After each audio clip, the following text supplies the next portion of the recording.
Be the one to introduce our guest for tonight. Naku po, matagal na po namin itong nakasama at ngayon excited po kami dahil may bago ho itong tinatahak. Magandang gabi po sa inyo, Sir Attorney Jimmy Bondo. Magandang gabi sa Banateros.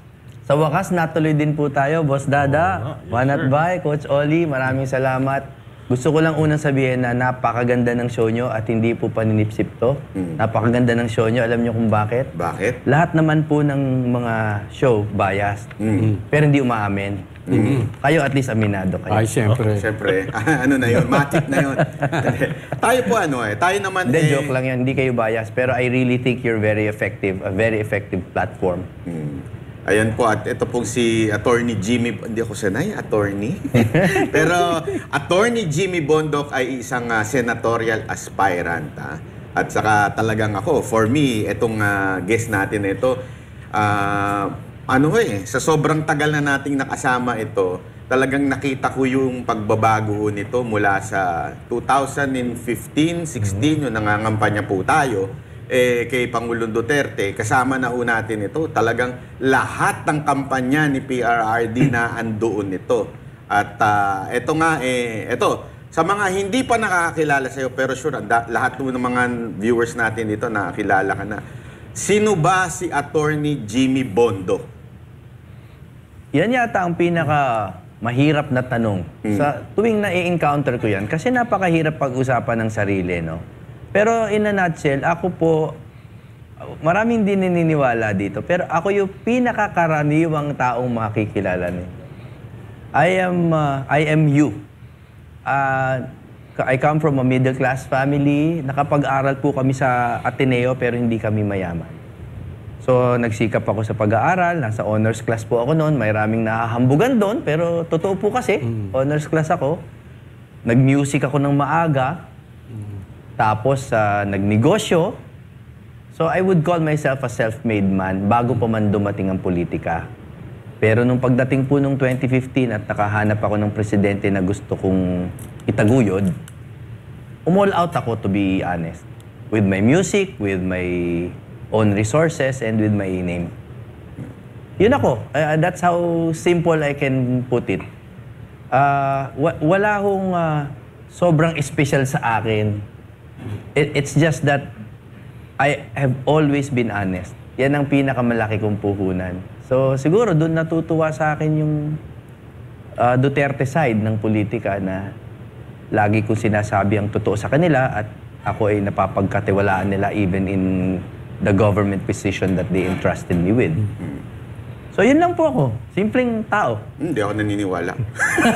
Ang haba nung sinabi ko, tapos sa dulo, Hindi kasi ako naniniwala. Kasi alam nyo, itong taon to, talagang may prinsipyo. Alam nyo, hindi ho madaling sumuporta kay Pangulong Duterte noong 2015. Mahirap. Artist ka. Kami ho, natanggalan ng sponsor, natanggalan kami ng endorsement.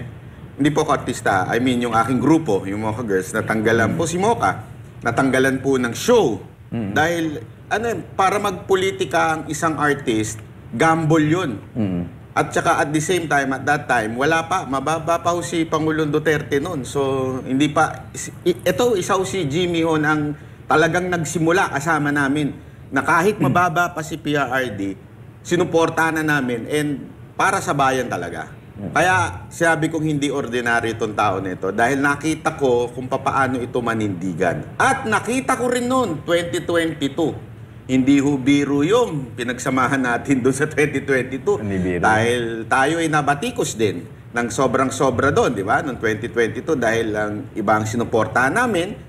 Kaya masasabi ko, ito yung tao na to may prinsipyo ho talaga. At isa pa sa prinsipyo nito... Hindi nabudol. Oo, hindi nabudol. Hindi nagpabudol. Ang isa pang prinsipyo nito, matindi ho dahil from musician, nag-abugas siya. Paano ang kwento nun? Kasi noon nagkikwentuhan lang tayo and as far as I remember, ang kwentuhan lang natin nun parang ina-encourage mo pa nga ako na lang ng first year to second year. Tapos nagulat na lang ako, nakapasa ka na. Pero bago yung pag-aabugas siya, attorney, unahan ko nung kayo'y artist, mahilig po ba talaga kayo sa politika? Oo, kasi alam nyo, dahil walang social media noon, hindi naman nila nakikita that I had been involved in national elections as a singer. Ganon tayo pare, sila Mocha, ganon, no? Kasi dati pa naman, kapag gusto kong manindigan sa isang candidate, kahit local pang elections, kumakanta ako. Yun yung service ko sa kanila sinasamahan mo na. Okay. And alam ni Banat Bayan, yung pagsama mo pa lang sa campaign, malalaman mo na lahat ng issues ng bayan. Kasi ulit-ulit mong naririnig yung warring opinions no? Pero walang social media masyado noon. So hindi nakikita ng tao na I was, sabihin na nating kalahating aktivista. No? Pero primarily, musician pa rin ako talaga noon. Ngayon, nung pumasok kasi si President Rodrigo Roa Duterte, nakasabay ng pagsabog talaga ng politika on the internet globally. 'Di ba? Talaga namang ngayon lang nangyari 'yun Nung kahit panahon po ni Pinoy, may konting social media, pero talagang 2015 sumabog. So, doon lang nila nakita yung aking activism through my music. And then Ayun. yung bakit law si Attorney Jimmy Bondoc? Yun po, maniwala man yung iba o hindi, akala ng iba parang gusto ko kasi talaga tumakbo or what. Hindi ko naman sinasabing wala yun sa isip ko. Pero ang totoo, I was really invested in making the government better. At bilang isang plantilla position ako noon Hindi naman ako direktor kaagad Talagang trabahante ako Nuutusan ako sa mga relief operation and all that. Nakita ko na yung government really operates on laws. Puro batas talaga siya. Nakakasawa rin yung meron kang good intention tapos na-shoplak ka ng abogado na hindi pwede yan. Kung ito po, hindi rin pwede yan. Ito na lang po, hindi rin pwede yan. So what you Dahil think, sa batas yun. Dahil sa batas. So what you think is logical and will help your fellow men, hindi pwede dahil sa batas. So sabi ko, hindi pwede to. Kailangan step up ako. So nag-aral ako. Tsaka, remember at that time, all of us believe na magtutuloy-tuloy yung Duterte from father to daughter. So sabi ko, mag-i-invest ako lalo para kung ako'y manatili sa posisyon na to, I'll become better and better at public service. Kaya ako nag-abuga siya. It wasn't because gusto kong tumakbo. Oo. Nabudol. Pero yung sinasabi ni Attorney Jimmy na walang special sa kanya, isipin mo, hindi pa siya special niyan. Kasi nasa kanya yung mga gusto ko Guwapo. Yun. Magaling kumanta. Abogado. Yan yung mga pinangarap ko. But seriously kasi nababanggit ko to. Coach Oli, tinatanong, sino yung mga iboboto mo? Ako talaga, iboboto ko to. Si Attorney Jimmy. Salamat po, Coach. Una, sabi nga niya, self-made. Nakakabilib yung mga ganun. Ito, kasi pag galing ka sa wala, hindi ka spoil. Ano yan marunong... alam mo yung hirap ng tao. May may sariling palo yan, hindi yan weak. Kaya nakikita ko, pinapakinggan ko lang siya, nakikilala ko na kaya pala ganito yung naabot niya. Kasi kanina nga tinatanong ko siya, paano mo nagawa yun na pagsabay-sabay mo tapos nag-aabugas siya ka? Mahirap yun. No? Kaya kung tatanungin ako, ba't ko iboboto? explain ngayon. Pero kasi na-explain niya kanina doon sa taas habang nagbo-buffet kami. So, ako, saludo ko. Ngayon pa lang, as early as now, Attorney Jimmy, pasok to sa atin. Salamat, Coach. Ang ibig ko lang naman talaga po sabihin, hindi ako nagpapahumble doon, yung karaniwan ako. Kasi po, hindi ito pagbubuhat ng bangko, pero lahat po kasi na kung ano ako naging, tinrabaho ko po talaga. Halimbawa po, nung grade school, kunyari, doon muna tayo. Wala naman akong palakasan sa eskwela, pero para makapasok sa honors class, nag-aral talaga ako. May mga kaklase ako, parang ang natural nung math sa kanila, ng memory sa kanila. Ako, yung older brother ko, honors class. So, nung bata ako, sabi ko, kailangan makapasok din sa honors class. Nag-aral ako. So, hindi masasabi mo na, kasi ganyan sa law school, may mga klase ako before na naglalasing pero kinabukasan May nakakasagot. ganun may ganun. Ikaw, nadaan mo sa tiyaga, hindi ka, ibig sabihin, hindi ka talaga yung naturally... Alam mo, hindi ko kasi iniisip kung gifted ako o hindi kasi wala sa kamay ko yun Nasa Panginoon Diyos yun So kung gifted man o hindi, it does not matter to me. Ang sa akin is, paano ko ba mararating tong gusto kong maging? Halimbawa po, nung bata ako, ito medyo personal na, no? Kasi singer na ako ngayon. Pero nung bata ako, wala po akong falsetto. No? Hindi ako kasi paus na paus ako yung natural speaking voice ko. Ito medyo baka hindi na interesting sa inyo Pero wala akong falsetto. Tinrabaho ko yun, magkaroon ng falsetto. Tapos nung nag-hit song ako na Let Me Be The One, yung falsetto yung nagpasikat doon. So sabi nila, ang galing mo naman, natural sa'yo yung falsetto. Sabi ko, hindi po natural sa akin yan. Inaral ko yan. Witness ako dyan, kasi nung tinuturuan ko siyang kumanta. Oo, coach. Ang Oo, thank you. tiyaga. Oo, thank you talaga. Hayop. Oo. Mga 50 years ago, no? Pero attorney, sabihin nung iba dyan, napakataas naman ang pangarap nito. Bakit senador kagad? Ba't hindi nagsimula sa mas mababang posisyon? Alam mo, hindi ko talaga maintindihan yung tanong na yun, no? Dahil para sa akin, ang Congress ay isa. 'Di ba? Congress is 2 houses. Wala namang inferior dyan. 'Di ba? Technically, dapat wala. Kasi kanya-kanyang duties yung bawat bahay. Yung lower house is... Yung lower, hindi naman ibig sabihin mas mababang antas 'di ba? It's a figure of speech. Ang ibig lang sabihin ng lower is mas malapit sa tao kasi may mga constituents yan 'Di ba? Tapos, doon pa sa loob ng House of Representatives, may 2 pang uri, district tsaka party list. So sasabihin nila, wag ka muna mag-district, mag-party list. Bakit? Mas mababa rin ba yung party list kaysa sa district? Pareho naman yan na merong nire-represent. 'Di ba? Tapos yung Senate, iba lang. Kasi ito, power of the purse to. Ito naman mas on international policies or national policies. So, saan nang galing yung, bakit dyan ka agad? Hindi ko mas mababa ba ang mayor sa senador? Hindi ko maintindihan yon. So, ang sagot ko po doon is, kung ikaw ay sasali sa isang karera, di ba doon ka sa palagay mong may panalo ka?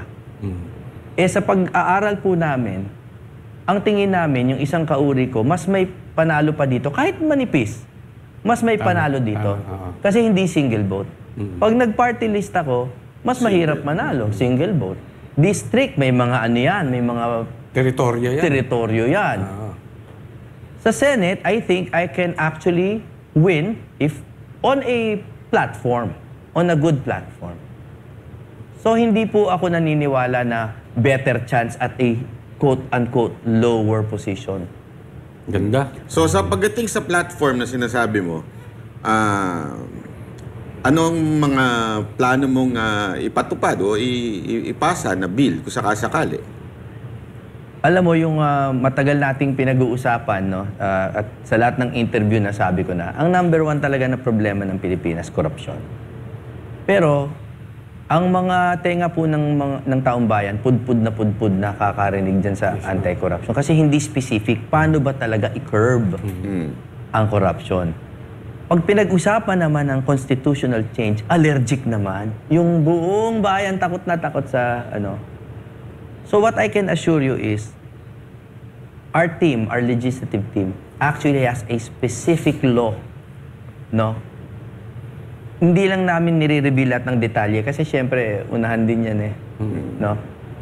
Of creating anti-corruption agencies na talagang independent, may kasarinlan, may prosecutorial power, may fiscal autonomy, na talagang kahit sino ka, makakapag-imbestiga talaga sa korupsyon. Kahit anong type of crime, basta damage to government and to the people. So, yun ang una. Kasi right now, sasabihin lang, bakit meron namang mga... Diba, ombudsman, mga ganyan. Ombudsman, PACC. Well, yung mga anti, lahat ng anti na yun, crime na executive orders yun No, hindi Republic Act. Hindi siya batas. It's executive order. So, halimbawa, yung kay Sir Greco dati, di ba, appointee siya. O pag gumraduate o pag tinanggal, walang i-appoint, wala na. Hindi, wala nang, it's a... Wala na, hindi natutuloy. It's dead. It's dead. Now, sa ombudsman naman, ano yan, di ba mapapansin mo yung mga organisasyon, mga PAOK, mga ganun, specific tasks Okay. ang kanilang tinututukan. May specialties, may expertise. Yun yung kaibahan nitong gusto namin itayo. It will be more specialized. No? So, yun ang una. Anti-corruption talaga. Hindi ba siya madodoble doon sa, specific? Anong kinaiba niya mismo doon sa ombudsman? Yung jurisdiction kasi ng ombudsman, yan, tinuturo nga sa law school yan, di ba, yung mga graft, bribery, other mga high crimes, damage to the government, 1 million and above, mga ganon, pay class 27 pataas, may ano yan may ganon. Ombudsman tsaka sandigan, di ba? May jurisdiction Ito, mas specialized sa mga types of crimes kasi napakadami na ng uri ng krimen ngayon. Mas specialized yung gagawin nating mga agencies. Halimbawa, yung talagang sa mga... Alam ko may mga money laundering na, di ba? Pero sino nga yung magpo-prosecute? Yung mag-i-investigate? Yun, ganon. Pasok ba dyan yung mga lawmaker na alam naman natin, ito ang pinakamatinding problema ng Pilipinas. Yan ang sasabihin ko. Ayoko sanang sabihin. Pero walang iya talaga. Ang galing mo talaga. Yung mga lawmaker na kontraktor. Yun na nga. Galing mo na. Apir muna. Balik tayo sa batas, pare. Sino ba ang impeachable officers, di ba? Nasa President, Vice President, Ombudsman, Constitutional Commission, Judiciary. Wala doon ang congressman. Hindi impeachable yan. Okay. 2/3 vote yan, sila-silang magbabarkada. And again, I don't think masama or mabuti yon. That's the system. Hindi sila impeachable officer. So, theoretically, hindi po ito pag-aakusa. Pero lagi silang ligtas. Hindi. Oo Kasi nga, sino sila taga-impeach Hindi. Sila taga-impeach. Meron Again, na- hindi ito accusation, please ha. Wala sanang ganon. Hindi ito, si Banabay kasi. Hindi po ito accusation, pero we are all adults here. We know how the government works. Reality lang. Qui custodiet ipsos custodes, di ba? Who will police the police? So, yun lang. Natumbok mo. Pero again, we will make it very objective. Hindi naman ito witch hunt. Hindi ganon. It's to balance the powers. Ingat na ingat pa naman akong sabihin niya na ano mo. Hindi pa. kasi alam nyo, yan ang isa sa problema ng bansa natin. Di ba? Ang problema sa bansa, tama yung sinasabi, wala magpupulis dun sa pulis. Meron nga, supposedly, yung speaker for ethics, sana yung mga tao niya, paano kung yung speaker mismo yung tiwali? Di ba? Ako na lang magsasabi. Halimbawa lang naman. Hindi ko naman sinabing si Romualdez yun. Pero halimbawa lang. Okay? Na yun ang tiwali. Wala na. Ano yung itsura ng Pilipinas? Ganito. So, ang punto lang natin dito, sinasabi nga ni attorney, na dapat yun na masilip din. Masakop din. Di ba? Masakop ng ahensya na hindi ba kailangan ng ng pagbabago ng konstitusyon yan? I don't think so. Pero to be honest, mahirap ito ipasa. Additional Kasi na nga, batas. it's like you're asking Congress to pass a law to police themselves. Di ba? How are you going to pass that? Pero hindi naman kasi siya specialized sa Congress lang. I hope that the Philippines will be wise enough to elect a good batch of congressmen now, lower and upper, para at least magkapag-asa naman tayo mag-create ng ganitong klaseng batas. Otherwise, hindi na po tayo makakaligtas talaga sa korupsyon. Pero maganda yung sinasabi ni attorney kasi alam nyo, sa totoo lang hindi ho ba tayo nahihiya? Tayo ang pinakakurap na bansa ngayon dito sa Asia. Di ba nakakahiya ho nun?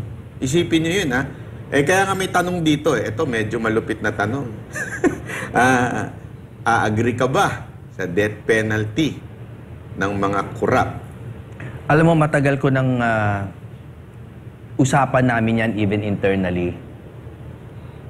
Ang kailangan nating unang ayus, kasi wala namang problema sa death penalty, lalo na may mga deserving talagang mamatay Sa totoo lang, no? Madami yan. Meron talaga, no, really, because ang plunder nga punishable by death eh. Kaso nga, the death penalty is suspended. But the truth is, and I'll be very honest, hindi ko po hinahabol ang boto nyo. Kailangan kasi talaga natin muna ayusin yung buong prosecutorial system natin to make sure na wala namang made-death penalty na hindi naman dapat patayin. Kasi sa totoo, marami pang pingas yung ating sistema. So I think we are a few generations away from imposing the death penalty. Yan po ang honest kong palagay. Pero kung totoo ba na dapat pinapatay ang plunderer, abay oo.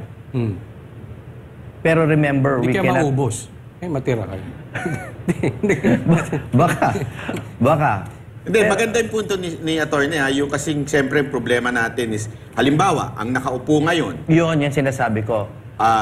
kaya tulad nga ngayon, di ba, pinalalabas ang mga kurap yung nakaraang administrasyon, Correct. hindi kaya kalaban. Hindi Diba? pwede na ipapatay. That's why it is important yung sinasabi ni attorney na yung bill na creating this agency independent Yes.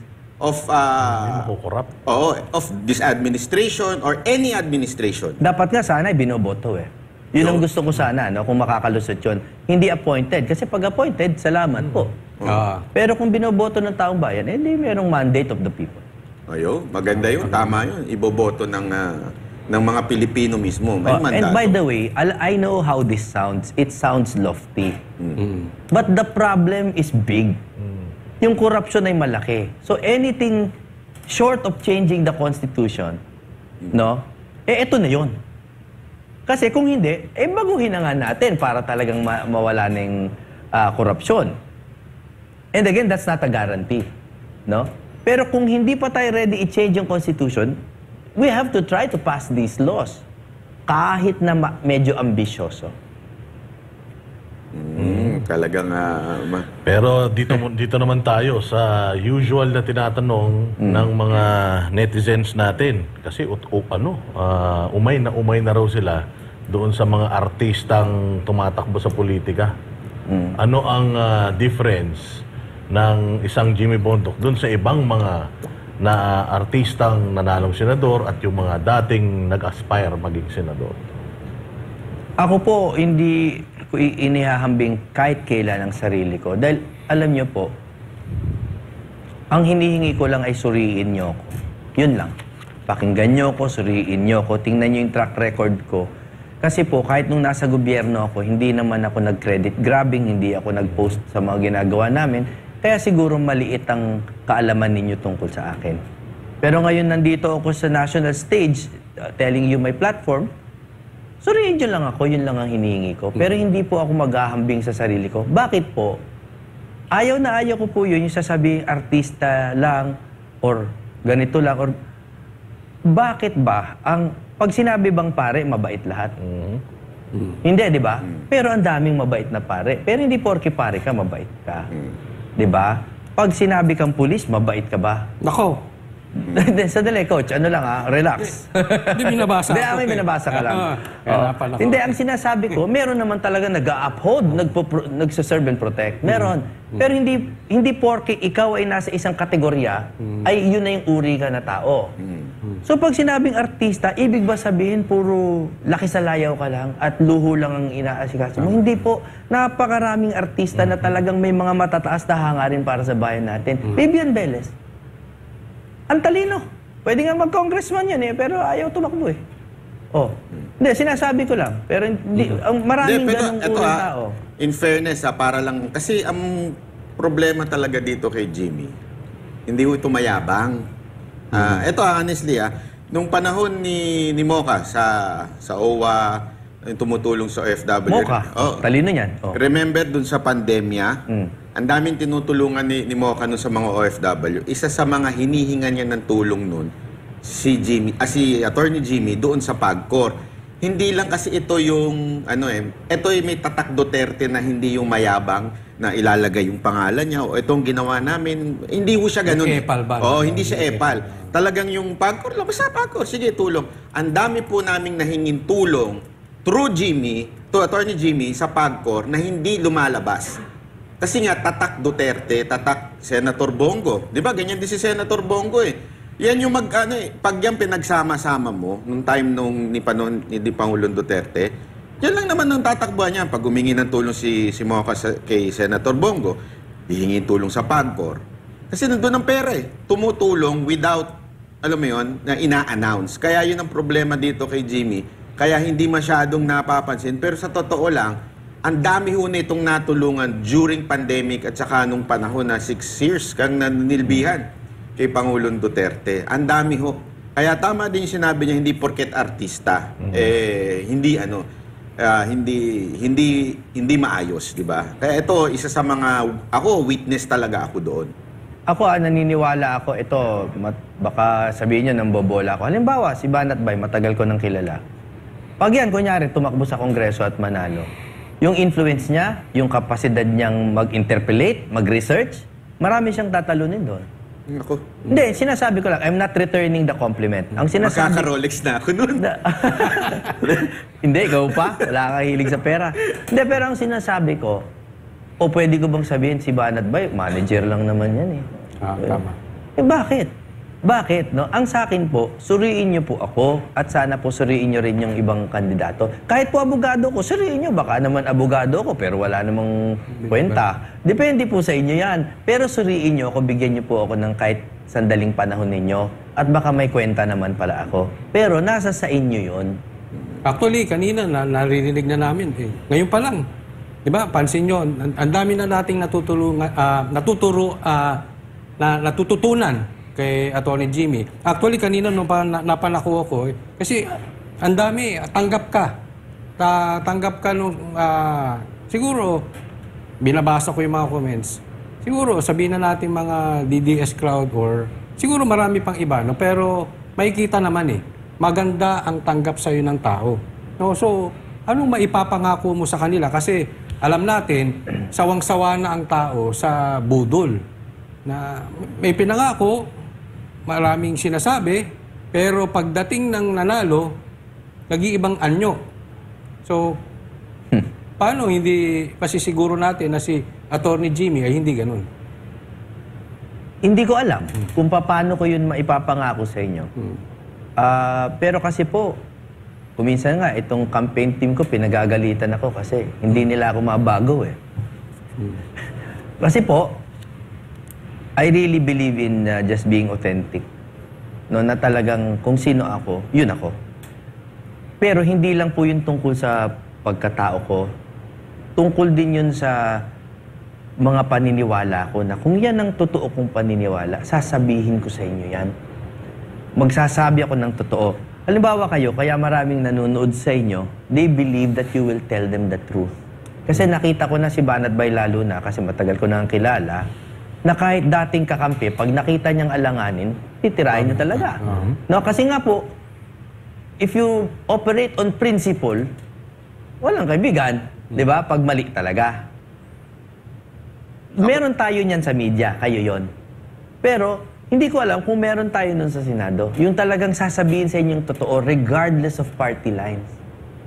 So yun po, ang pangako ko sa inyo siguro is I'll always be truthful sa inyo. Kahit na kung minsan damaging sa akin, I'll be truthful to you. Ako yung sasagot dun sa tanong ni Coach Oli. Hindi, alam mo, isang hindi nakakaalam doon sa iba. Etong si Atty. Jimmy, may takot ho ito sa Panginoon. Isang bagay ho ang alam ko ho dito sa tao na ito. Kasi di ba, tayo dito sa SMNI, lagi natin inaano yan, righteousness exalts a nation. Napaka-importante niyan. The problem in our country is, marami sa atin ng malagaling na politiko, walang takot sa Diyos. Iba ho kasi yun eh. Ang takot sa Diyos is integrity.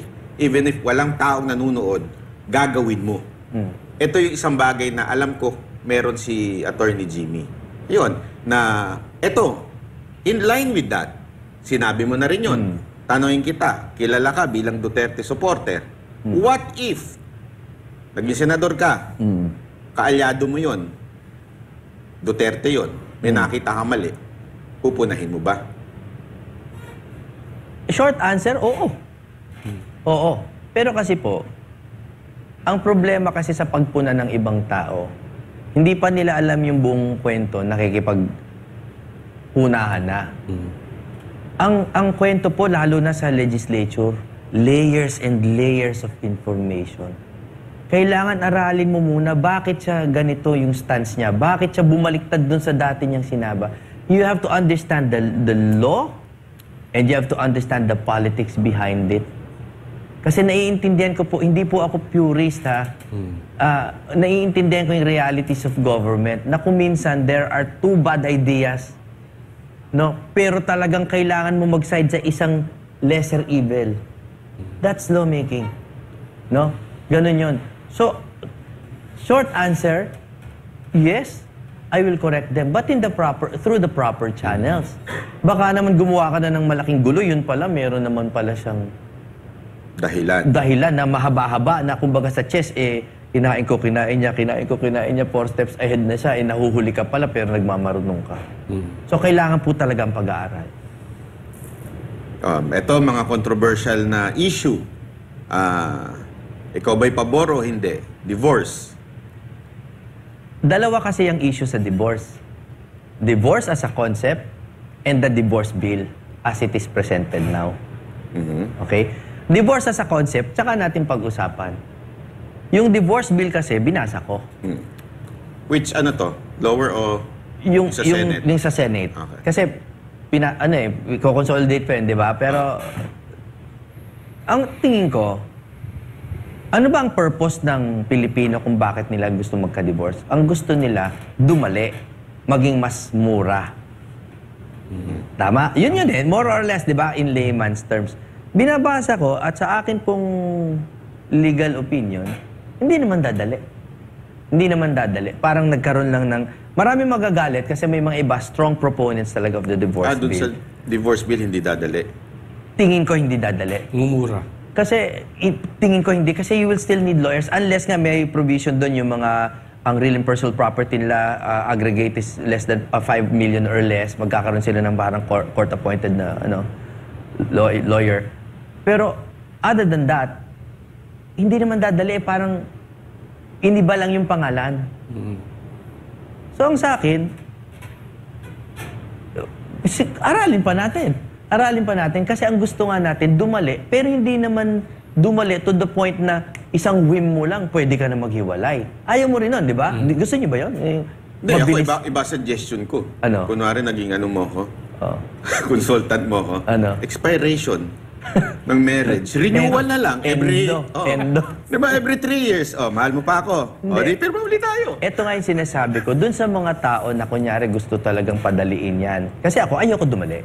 Ang gusto ko lang maging mas madali dun sa mga nararapat. So again, kailangan mas gumaling yung investigation ng gobyerno. Kasi ini-investigate ng gobyerno yan kasi may state interest sa marriage eh. So, katulad ng sa korupsyon, dapat dito dumali at bumilis din yung investigation dun sa mga dapat naman talagang maghiwalay na. Doon tayo mag-focus. Kasi ito yun, attorney. Sa nakikita, halimbawa, 20 years na silang hiwalay. Yan. May kanya-kanya ng anak, may kanya-kanya ng kasama. Yes. Ano to? Paglaban pa? O... Hindi, naniniwala akong pwede na dapat talaga paghiwalayin sa totoo. Pero again, Humihingi ata siya ng advice. Oo nga, teka sandali lang. Hindi, parang hugot ba yun o halimbawa lang? Halimbawa lang. Parang nakalibre ka ng professional siya. Hindi, ang sinasabi ko po, halimbawa yung ganon, sinasabi mo sa akin yan as a matter of fact. Established fact na 20 years na silang hiwalay. Pero bago ka makarating nga sa korte na ma-establish yung fact na yun, na totoo ngang 20 years na silang hiwalay, na walang kolusyon, ang tagal. Para lang mapatunayan sa korte na totoo yun. Yun ang dapat bumilis. Diba? Para pag talagang may evidence, sige, paghiwalayan na natin. It's the investigation. Pansinin nyo, sa lahat po ng mga ating issues talagang, it's really finding out the truth. Yun ang role ng investigation eh. Parang kayo, investigative journalism, finding the truth. Pero yung divorce as a concept, kanya-kanya na yan. Those are moral beliefs. Gusto ko yung mga nadidinig ko. Ito, kay Attorney Jimmy, no? Yung tungkol naman sa mandatory drug test sa mga matataas na opisyal. Sa lahat, dapat? Yun na nga, yung problema, kung wala lang talagang constitutional violation, dapat talaga ganyan. Pero kasi, there have been Supreme Court decisions on that na you cannot expand the requirements provided in the Constitution. Pag sinabi ang ganitong opisyal ay dapat, kunyari, natural born, 40 years old, di ba? Residency, 10 years. Yun lang eh. Nasa konstitusyon. Nasa Constitution eh. Hindi mo pwedeng sabihin, and by the way, drug test. Pero hindi ba pwede magpasa ng batas patungkol dyan? The spring cannot rise higher than the source, ang sinasabi nila. Kasi ang source mo, yung Constitution eh. So hindi ka pwedeng humigit doon. Do I agree with it? Siyempre, dapat may mandatory. So I think ganito, huwag siyang gawing mandatory para ka mahalal. Pero gawin mong mandatory Pag nahalal na. pag nahalal. Tingin ko yun ang pwede pag-usapan. Medyo ano pa rin yun, a bit hairy. Pero mas tingin ko mas lulusot. Maganda yon. Kasi tama yung sinasabi ni Attorney Jimmy na sa Constitution kasi wala yung requirement. So hindi pwede ilagay yon. To get elected. To get elected. Pero once you're elected, pwede na. Bakit? Tingin ko lang ha. Hindi, sa tingin ko rin ha. Kasi kukuha ka nga ng ano eh, ng LTAP. Kailangan mo nun eh. Oh, correct. Required yun by law. Oo. Ibig sabihin, pinayagan yun. Yes. So, pwede din gawin ito. Sa tingin ko lang ewan ko, sa mga abogado, na pwede rin i-require after. Siguro. Maybe not. Maraming magagaling na abogadong tututol dyan. Pero sa palagay ko, at the very least, it's arguable. Pwede natin pag-usapan. Pero yung to make it an electoral, yung requirement, hindi talaga. Hindi talaga lulusot. Constitution eh. Pero itong pag nakaupo na, hindi ka pwede. O kasi minsan, di ba, parang unfair, no? Mag-a-apply kang security guard, mag-a-apply, mag-OFW ka, subukan ko yan, di ba? So, yung mga mag-a-apply ka, tinitingnan mo yung drug test, tapos itong mga matataas na opisyal, kung gumagamit, medyo unfair. Oo eh. Tsaka, for the safety of the office and the people in it, hindi ba dapat ipa-drug test, di ba? Yun. Pero again, Itong attorney, yung mainit din na usapin ngayon, same-sex marriage. Or SOGI bill. SOGI bill. oo. Yung same-sex marriage, wala akong nakikitang resolution dyan sa mga, given our very Christian-dominated country. Pero sa nakikita ko, ang hinahanap naman talaga nila legal recognition eh, hindi naman religious. So kung sa legal recognition, bakit hindi ibigay? O yun ang sa akin. Alam mo, ang laging compelling reason dyan, yung mga namamatay na, tapos gusto magpaalaga sa partner nila, tapos hindi pwede pumasok sa ospital dahil hindi yun yung legal partner. Bakit? No, bakit? But again, ang daming i-amend na laws dyan. Pati sa succession, halimbawa, hindi mo basta mapamanahan yung 20 years, 30 years mong kinasama. Then you'll have to amend the family code, you have to amend the civil code. Mabuhok. Mabuhok. Pero in essence, of course, I believe na dapat bigyan sila ng legal recognition. Huwag na natin habulin yung sa religious kasi nga, separation naman talaga ng church and state. Huwag na natin guluhin kasi it doesn't help their cause. Pero legal recognition, property, rights, bigyan nyo na. Nagmamahala naman eh. Okay, isa pa sa mga nasa puso ni attorney, yung pagdating sa issue ng mga celebrity, artist, musician, meron ka bang plano na bill or na ipasa para matulungan itong natin? Ako tawag ko dito, dying industry, music industry natin. Yes. Dahil personally, hindi na tayo nag-advance pagdating sa music industry natin. So, meron ka bang magagawa para sa kanila? Alam mo, in one word, magliliwanag agad ang mata ninyo dito eh. K-pop. Oo nga eh. Di ba? In one word, it explains everything. What music can do to Country. bringing a country to the global stage, improving tourism, economy. It's an economic force. It's a labor force. Pero ang hindi natin na iintindihan is bago magkaroon ng silbi yung labor force na yan sa atin, kailangan natin sila i-organize. They're not even organized. Tapos sasabihin ng iba, hindi, may mga commission naman, may NCCA, may mga ganun. Oo nga. Pero yung performing arts, no? And yung mga live performers na talagang yun ang trabaho, iba pa yun eh. Iba pa yun sa mga cultural dancing, iba pa yun. It requires a certain body para sila bigyan ng mga minimum wage, lagyan ng yung parang ginawa nila doon sa mga artista, yung Eddie Garcia Bill, law. Di ba? Meron ng ganon. Pero ang artista, iba pa yan sa musikero. Iba pa yan. So again, specialization ang kailangan gawin ng laws para hindi tamad. Huwag tamad lawmaking. Gumawa tayo for real groups of people. So ako, ang alam ko, yung musikero. I know how to optimize them. No, I know what they need. So, yun ang gagawin kong batas. So, ano yun? Una, gagawa ka talaga ng body. Ng body that will take care of their needs. No, mag-i-establish ng mga kung ano yung working hours talaga ng isang... Kasi contractual sila eh. Hindi naman yan magpapa-employ sa restaurant eh. Pero everywhere you go, may singer.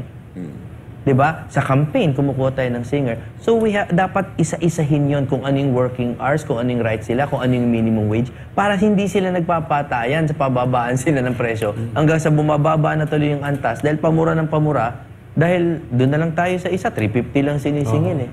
Actually, ano yan, Tony Jimmy, underpaid nga yung mga musicians natin. Let me qualify. May mga iba, underpaid sila kasi may nag-undercut. Sila rin ang pumapatay sa sarili nila. Pero hindi dahil masamang tao sila, they just want to work. So halimbawa ito, ang presyo niya, halimbawa 1,000 talaga or 2,000, magaling talaga siya. Pero meron talagang baguhan na pumapasok. Naniningil, profession yan ha, trabaho yan, trabaho, hindi libre ha, hindi freedom of speech tong issue. Naniningil, 350. Ito, sige na nga, magti-350 na rin ako. 200 ako. Patayan na. Patayan na. Yung sinasabi po ni Atty. Jimmy, yan yung 350, yan yung isang tao. Isang tao. Magsiset ng 3 sets kada gabi. Correct. Hindi yan yung makatulad nila Atty. Jimmy at nilang Mocha Girls, no? Iba yun eh. Pero yung mga... Isa pa yan, may mga classifications yan. Oo. So, tama yan, naging problema. Kaya karamihan ng mga magagaling na hindi kilala, nag-abroad. Alam natin yan, biyahe. Correct. Kasi ibang sahuran pagdating doon. Correct. So maganda to, makakatulong. Pero ito, tanong ko, yung Senate inquiry, kasi pakinggan natin si Atty. Jimmy, ang galing na magtanong. At usong-uso itong Senate hearing, Senate inquiry, kung ganito sana yung mga magtatanong, plus sa atin yan. Kung ganito mga Ayaw mo senators. si Tiberos? Ay, naku, hindi. Lalong ayaw na ayaw. Kaya diretsuhan. Pero, anong stand mo ron? Doon sa kasi in aid of legislation na ngayon parang nangyayari, ito ay Chismis. chismis at saka trial by publicity ang nangyayari ngayon. So anong stand mo dyan? Dapat ba ituloy ang Senate inquiry na yan or bawasan para maiwasan yung grandstanding or yung aatakihin or gigipitin yung mga political enemies? Ibalik natin sa konstitusyon Kasi ano yan di ba sa Article 6, legislative, di ba? Department. Section 21 yan Sikat na sikat yan. Hindi ko naman memorize ang Constitution. Pero yan, minememorize yan. Yung the Senate or the House of Representatives or any of its respective committees may conduct inquiries in aid of legislation in accordance with duly published rules of procedure. Parang ganon. Yung second sentence ang importante. Diba? Yun ang pinaka-importante. The rights of persons appearing in or affected by, ulitin ko the rights of persons appearing in or affected by such inquiries shall be respected. Diba? Nakalagay doon. Yun yung batas. Yun yung batas. Para sa akin, self-executing na yun. Para sa akin, batas na yun. The problem is, i-hearing ka pa lang na medyo baseless at walang in aid of legislation. Na-violate na yung karapatan mo. Violated na. Yun Bakit? Kasi walang proposed legislation. Hindi ka duly informed na eto po kasi yung we are trying to amend, let's say, RA 3019. Kunyari, we're trying to amend RA 3019 and we'd like to ask you about this. Yun. At least may in aid of legislation. Ngayon, they're not even trying. Hindi man lang nila tayo pekein man lang na may batas kaming ginagawa. Yan yung actually yung sinasabi ni Congressman Marcoleta di ba, na dun sa Quadcom. Although it's not the Senate, wala pang batas Wala. Dapat may batas na pinaplano, bill, di ba, na bago, yun na nga ang problema. Hindi sinusunod. Balik tayo dun sa sinasabi ko kaninang anti-corruption na agencies na pwedeng magpulis sa mga congressman. Because, I think, and this won't be popular, papagalitan ako ng political officers ko dito. Pero, that's what I mean. Now, when it is the lawmakers violating the laws or the Constitution, wala namang makapagpulis sa kanila. So, kasali yun sa coverage nung dapat na body na ganoong gagawin natin. Kasi ang problema nga ito yung iharap ka pa lang doon, that public scrutiny and that shame, wasak na buhay mo Pero sinabi, the rights of persons appearing in or affected by such inquiries shall be respected. Shall. Pero hindi naman nare-respeto yung right nila to privacy. No? So, wasak ka na just by appearing. So, bakit hindi natin baliktarin? Bakit hindi executive session muna? Tingnan muna natin kung meron man lang basis talaga yung inquiry na yan. Bakit hindi magkaroon ng parang, kumbaga parang may fiscal muna to see kung may probable cause. Parang something like that. Meron ba tayong batas talaga na pag-uusapan? O kami ba'y talagang ipopolitikahin nyo lang? Kaya napaka-importante ng iboboto ninyong senador. Kaya kasi natin ito dinidiscuss dito is to educate us na wag lang tayong boboto dahil lang sikat, mukhang may pinaglalaban, katulad ni Ontiveros, pero kita nyo naman mag-perform. Hindi ito sa totoo lang hindi naman sa kitang-kita nyo naman siguro kung sino ang mas may utak sa tumatakbo ngayon at yung mga nakaupo. Pasensya na, pero katotohanan lang po ito. Ang linaw po nun sa batas natin, di ba? Yung respeto. Ito nga si Ontiveros, pinapatawag pa lang, criminal ka na Di ba? Tinatawag ka na kagad fugitive. Paano pa yung salitang respeto doon? Correct. Sa sinasabi nga ni Attorney Jimmy. Kaya napaka-importante na tamang tamang kandidato ang ating ilagay po sa Senado. Napaka-importante po niyan. So, isa nga ho pang tanong ho dito, aside from that, di ba, ngayon, ang isa sa mga usapin pa rin, di ba, patungkol ho dito sa pagbabago ng konstitusyon, diretso na natin. Are you in favor or you're not in favor? Matagal ko na namang sinasabi yan, talaga namang that is 30 plus years old, di ba? It's the oldest constitution of any democratic nation. Unamended, no? Unrevised. So, doon muna tayo sa general sentiment, no? Ang iniisip lagi ng mga opposers ng charter change is, pag pinaltan yan, para yung inapi yung mga idol namin. Yung sila Cory, yung mga ganon. Hindi, we're just evolving. Wala pa nga halos internet nun The internet at that time was its inception. So wala ka makikitang computer man lang na word dyan sa Constitution. Yun pa lang, updating pa lang Dapat gawin na natin.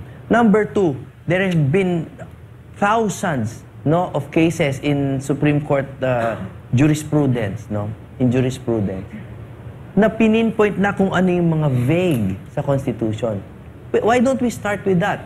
Na kung na-decide na ng Supreme Court na may mga malalabo dyan, easily amendable, ba't hindi na natin i-amend? Kahit dun muna. No? At kung may babaguhin man dyan, ang isa kong uunahin dyan talaga is yung Article 17 on amendments and revisions.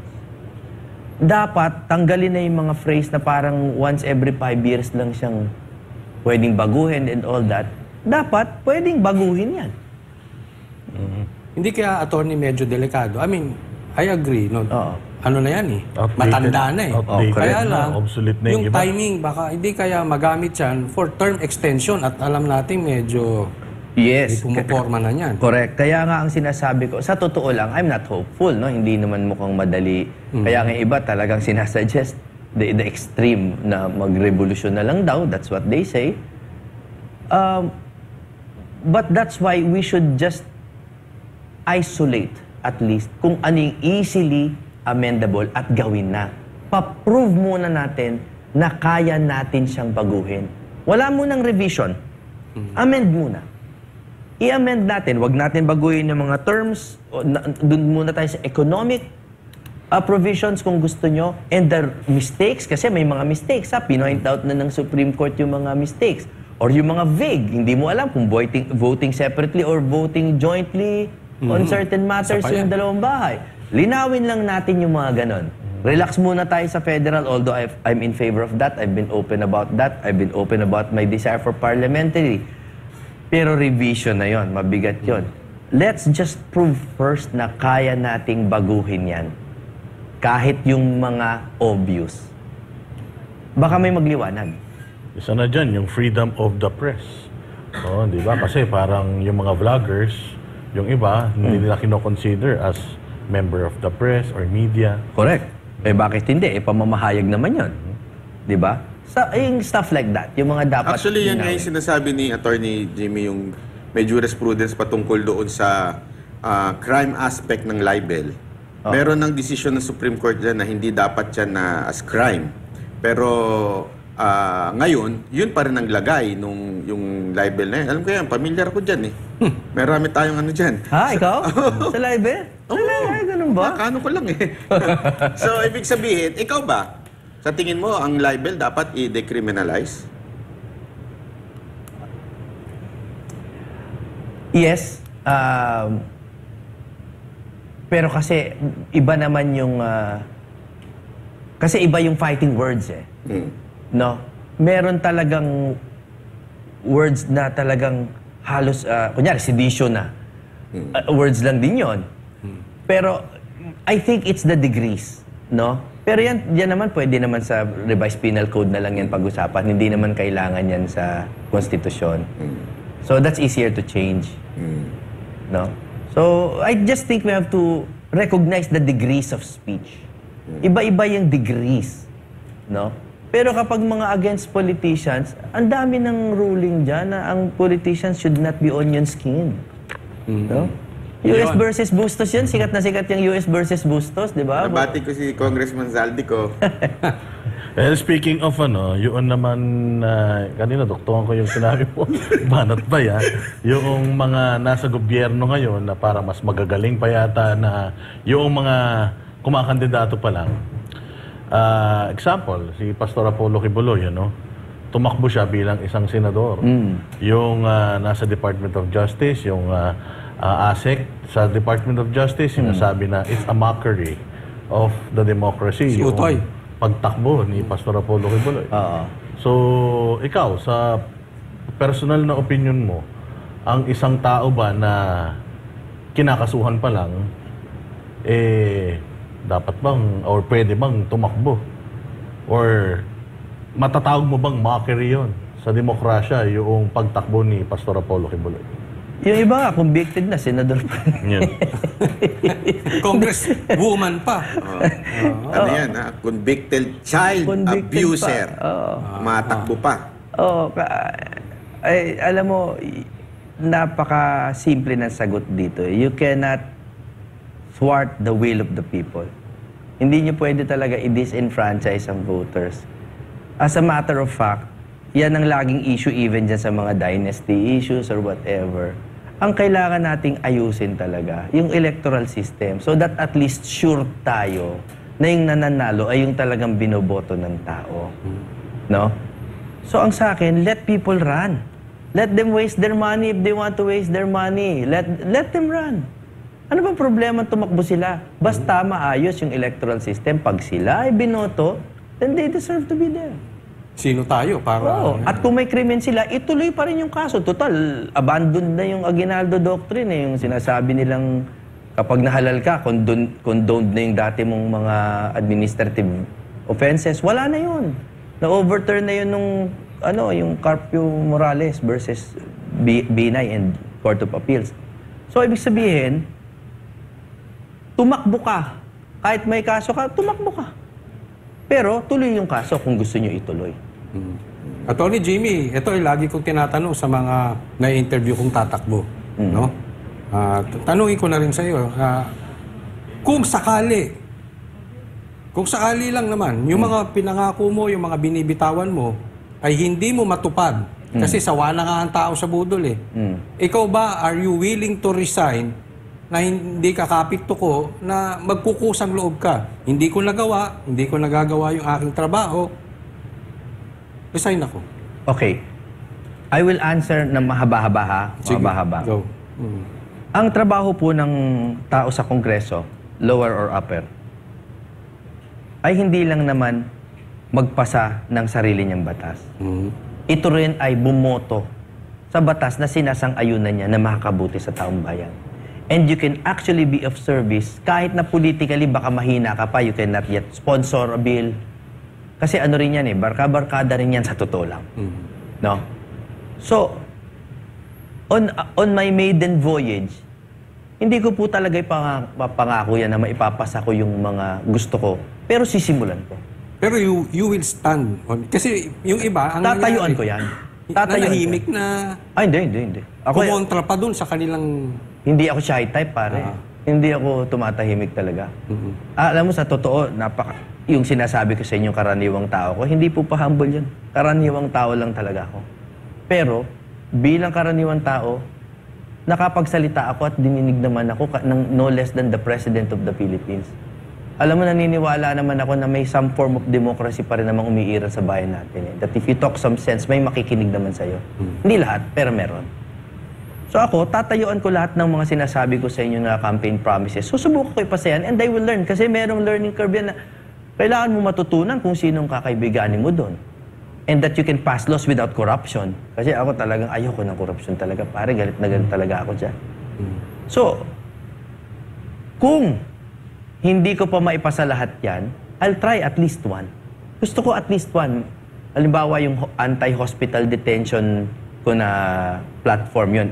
Susubukan ko talaga ipasa yun. Tingin ko kaya ko yun eh. But, more than that, may papangako ko that I will vote according to my conscience and really in the interest of the people pagdating sa ibang batas na dadalhin sa mesa namin. Ano natin yan, yung sinabi mo anti-detention. Can you further explain kung ano yun? Kasi para importante nating malaman kung ano itong gustong ipasa ni Attorney Jimmy dun sa anti-detention. Alam mo, buti pala nabanggit ko, akala ko nabanggit ko na kanina, nasa ibang interview pala yon. Yung nasa PAGCOR ako po yung sa Corporate Social Responsibility Group. Community relations yan. Yan po yung nagbibigay din ng tulong sa mga may sakit, may ganon. Halos lahat yan natulungan talaga ng Duterte administration. Pero ang hindi ko matulungan noon, yung mga nakakulong sa ospital. Dahil, halimbawa, puputok na yung appendix mo, pumunta ka sa public, puno. Punta ka sa private, mamamatay ka na eh. Bill mo, 300,000. Di ka makabayad. Di ka pa uuwiin. Ang kwarto, 5,000 a day. Uutang ka ng 5,000, mababayaran mo yung today. Bukas 5,000 naman. 300. Mamaya isang buwan ka nang nandun, kilala ka ng lahat ng doktor. That's detention. Right? Pero, merong RA 9439, yung Anti-Hospital Detention Act, na nakalagay doon na bawal mag-detain ng pasyente na hindi makabayad except if you stayed in private rooms. O ba't may ganon? Exception. Ba't may ganon? Ako doon talaga, nakikita ko na yun yung problema sa batas na yun. So I think that's easily changeable dahil I think imprisonment for a debt is just not proper. It's not constitutional. So yun lang, tanggalin yung batas na yun. So ano ngayon ang gagawin? E di ipopropose natin na i-strengthen yung triage system sa mga ospital na alamin na pag talagang ito at the brink of life and death, tanggapin nyo na. Tapos gumawa tayo ng pondo sa ating budget. Sasaluhin ko. Saluhin. Kasi alam nyo, binilang namin kung ilan lang naman yung nangyayaring ganyan na cases sa isang taon. Kung minsan 73, 105, ganun lang. Eh kaya na yun. Kaya nang saluhin ng isang Provident Fund yun or something, di ba? Kaya yun. Kaya nga maganda yung ginawa ni Senator Bongo dyan. Yung nagkaroon siya ng hearing tungkol dyan. Oo. Hindi na yung single, di ba? Ibig sabihin kasi dati, Single sa illness, oo. sa PhilHealth, isang beses mo lang pwedeng gamitin. So ngayon, pwede mo na laging gamitin. Ayun, magandang nangyari, pwede mo nang gamitin yung PhilHealth. So, Correct. that would help yung hindi ka pwedeng i-detain kahit sa private. Kasi pala ngayon, pag private, hindi natin alam yun. Di ba? Oo, hindi nga nakakalusot kasi nga isang linya lang siya sa section 2 yata yun nung Maliit pa yung font nun, ano? Hindi, ganyan, ginagawa talaga eh. Di ba? Minsan pagka para mailusot, di ba? Hindi masyadong pansin. Oh, alam nyo, ito yung interesting eh. Siguro ido-drawing ko lang, no? Para sa mga mahilig sa batas dyan. Sa konstitusyon, nakalagay talaga sa Bill of Rights, wala kang pwedeng makulong for a debt. Tapos na yun eh. Pwede na yun ang gamitin natin. Self-executing na yun. Nagkaroon ng 9439 na sinabi, walang makukulong for a hospital debt. So, okay, pareho lang. Except those... Merong ano. Paano may tutoy tayo dun sa except na yun? Oo. And that is what creates the problem. So maganda yan, mga kababayan, pag na-amend ni Senator Jimmy na ma-amend dyan, kahit pa paano, malaking tulong po niyan. Malaki talaga sa mga kababayan natin. Sorry, linawin ko lang. Kaya ko talaga gusto yan na panindigan kasi nakita ko yan personal. Yun yung problema ko. Kinaharap ko yan personally, tapos wala akong magawa dahil every time pupuntahan ko yung pasyente, hindi ko siya Pwedeng labas. ma-donatan kasi hospital bill, parang weird yung kanyang classification. Ano ba to? Utang ba to? Hospital bill ba to? Wala kang mabigay na letter of guarantee? Gray siya eh. Bawal din ang letter of guarantee? Oh, kasi there was a time na parang it was discouraged eh. No? So, hindi ko na malaman kung paano ko tutulungan. So, mag-donate ka ng 5,000. Saan mapupunta yung 5,000? Wala, kinita lang ng ospital para sa isang araw sa kwarto. Kawawa naman, napaka-pobre naman ng tao. May sakit ka na, inaalala May sakit mo pa. Actually, magaling na. Kuminsan magaling na pero nakatambay pa rin siya sa ospital. Yan ang kinagandahan kay Attorney Jimmy kasi alam niya yung mga hindi katulad nung pasensya na po hindi naman sa may mga ibang tumatakbo kasi na laki sa layaw, mayaman, walang kaalam-alam sa sistema. Pag-aaralan pa lang pagdating doon. Si Attorney Jimmy, ang tagal din po sa gobyerno nito, alam niya yung kalakaran, kung ano yung kulang at kailangan ma-amend. So, importante po yun. Isa sa mga criteria na hanapin natin sa tumatakbong senador. Sabi nga dito sa netizen natin, regarding doon sa yung liquidation by certification. Ayan, pabor po ba kayo na ilabas lahat ng inyong mga resibo? Siyempre. Siyempre, ano yan, yung concurrent resolution yan, di ba? Yung number 11 yata, 2013 or something like that. That is an example of lawmakers making resolutions in their favor. Kasi ang liquidation tsaka ang certification are opposed concepts. Ang liquidation is specifying. Sinespecify mo kung saan napunta yung pera. You're giving it a cash value. Di ba yun ang liquidation? Di ba? Actually, nanggaling yan sa liquidate, yung pag nagbenta ka. Di ba? Pag nagbenta ka, nagkakaroon ng cash value kung ano yung ginastos mo. Yun ang liquidation. Ang certification, blanket. Na parang, hindi, okay yan. Ayos yan, ayos yan. Ginastos mo ba ng tama? Yes. Yun lang ang certification. So, opposed yun. Generic lang, ano? Opposed yun. Boss Dada, Para mong sinabi doon, that is specification by generalization. Parang ganun. Hindi tama eh. Pakicheck mo nga yung relo ni Attorney Jimmy. Baka Ano ba rin ni Attorney Jimmy Ay, ngayon? kaisa-isang tanda to ng aking ama.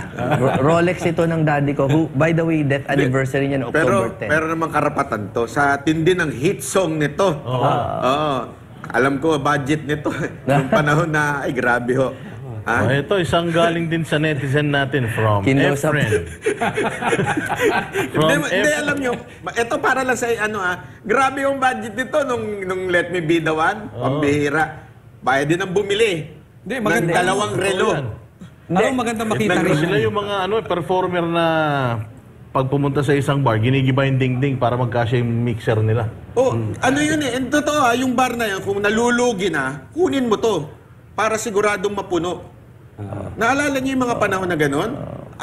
Alam po namin yan kasi yan po yung pangare, kukunin kami. Tapos tatanong, sino ba magandang kunin para mapuno? Si Jimmy Bundok, sigurado puno yun. Pero ikakwento ko lang, kahit nung nag-hit song kami at maganda naman yung kita nun, may pera po naman ako talaga noon, kumikita na ako. Pero, by nature, hindi talaga ako maluho. Etong relon to, pinaghatian namin ng daddy ko. Kasi parang nagkaroon kami ng chance, yan, makakabili tayo ng Rolex. Tapos ang kotse ko for the longest time, second hand, kasi ayoko may utang. Ayoko may utang. Hindi rin ako maluho sa damit. So sa lahat po ng properties ko, ito lang ang mahalaga. And tama naman si Banat Bay, meron naman akong kinita. Pero hindi ko po ginastos sa relo, sa damit, hindi. Hindi ko kasi, not because nagpapabait-baitan ako, hindi ko lang siya hilig. Ang hilig ko noon, negosyante si hindi, Atty. property ang hilig Pag ko. yung susunod na guest natin, walang relo.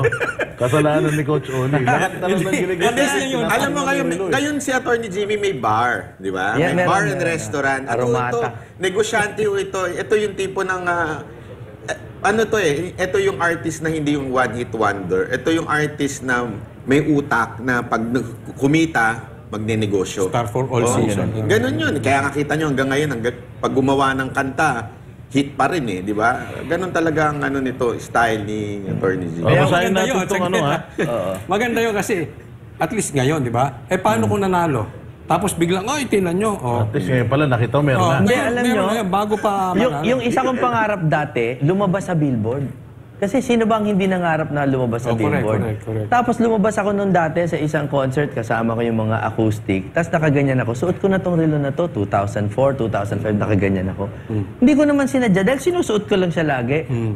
Tapos ang dami nag-text sa akin. Pare, nakita ko sa EDSA Billboard mo, hanip yung Rolex mo ha. Parang ganun. Hindi ko siya sinasadyang mapansin. Pero katulad mo, pinansin mo pa rin, ano? Mahilig kasi sa relo to eh. Hindi. But what I mean is, ang tagal ko na po talagang nito. Tapos nung nawala na si Daddy, ito yung natira kong... Kaya relos kasi nga, di ba, sa social media, siyempre taong social media kami. Kumakalat doon yung mga congressman na... wala na kayong makikitang iba sa akin. Ito na. Yan na yun. Ito na. Yung Bishop, na grabe yung Mercedes-Benz. Dati, late-late ng ikapunong church niya. Pero grabe yung Sana nga, may makita pa kayo sa akin. Dating teacher. Ang gagan. Dati lang. Tricycle lang, naka-artista ba na? Nakachinelas. Ngayon, yung sapatos niya, kakaiba. Oo, diba? matindi ha. Pero ito, kanina pa natin ito gustong basahin kasi fan na fan daw ni Atty. Jimmy to, si Efren Uzares Jr. Magandang gabi po, Atty. Jimmy at sa mga banateros. Maganda po ang inyong topics ngayon. Masaya kami dahil hindi lang kayo isang singer, kundi abogado na rin. Naalala ko, sikat po ang kanta nyo noong high school kami. Lagi namin kinakanta ng mga classmates ko. Pa-shout out nga pala sa mga classmates ko sa Davao Central College. 4th year Faith Batch 2006. Ayan, mga sa kabatch ni Efren sa Davao Central College. Noong 2006, binabati ko po kayo ng isang magandang gabi at stay healthy. Nako, ito, isa pang tanong. Alam naman natin, tumatakbo si Pastor Apollo Kibuloy at talagang yung mga tao, tuwan-tuwa, ano? Kung halimbawa ba, sir, mahahalal si Pastor Apollo Kibuloy bilang isang senador, ano po kayang gusto nyong hawakan ni Pastor na komite kung siya'y mananalo? Alam mo, sa totoo, matagal ko na ring alam ang pagkatao ika nga ni Pastor, that he is really pro-poor. Talagang ganun kasimple. No? Tsaka yung the best of the Duterte principles talagang pinanindigan niya.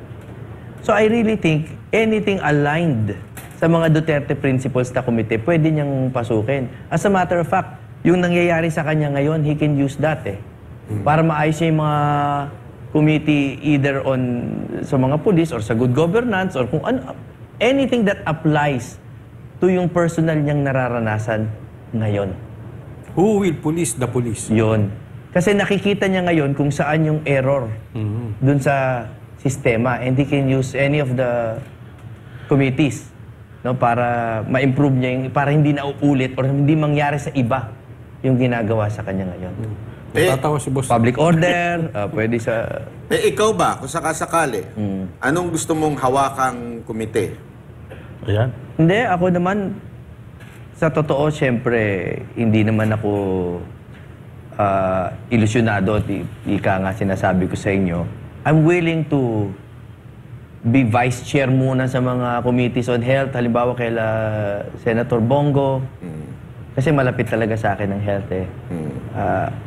Alam nyo kasi yung health, pag nandiyan ka na sa point na talagang buhay na, wala ka ng kakayahan tulungan ng sarili mo eh. Yung trabaho, dapat yan tulungan talaga ng gobyerno. Pero may kakayahan ka pa eh. Magtrabaho eh. Pero pagdating sa health, doon ako na-expose 6 years, yung taong nakakita na ako ng mga middle class, naghihirap eh. Correct. At kayo, I'm sure may mga kilala kayo, may pera naman, may trabaho, nagkasakit, ubos!